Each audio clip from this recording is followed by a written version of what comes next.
Hey everybody, it's Bruce here with Traveling with Bruce. Got a breaking story here. Just came across, looks like Carnival Vista cruise ship. She's supposed to be leaving on the 15th of June, in a couple of days, out of Houston. They've changed the itinerary at the last minute on the ship.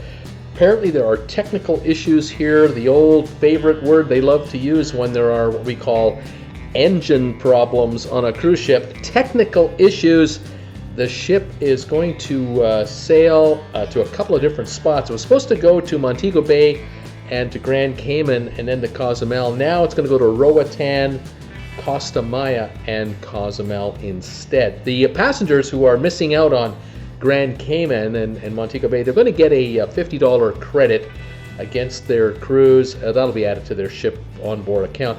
And they're getting a 25% discount on a future cruise. It's like a credit, actually, against a future cruise. So you have until the end of 2020 to utilize it. It's not the end of the world, but for those folks who are set on getting a vacation day on Grand Cayman and Montego Bay, bad news. The ship cannot reach its full maximum cruising speed, and so they had to make this change of itinerary. The ship is only a few years old.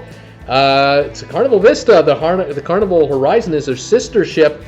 This ship was built only about 3-4 years ago, so it's kind of surprising that engine problems are already surfacing. But these are mechanical beings, and you never know, these beasts can break down from time to time. The good news is the ship will not be laid up at all. She will continue working while they try to resolve the technical problem.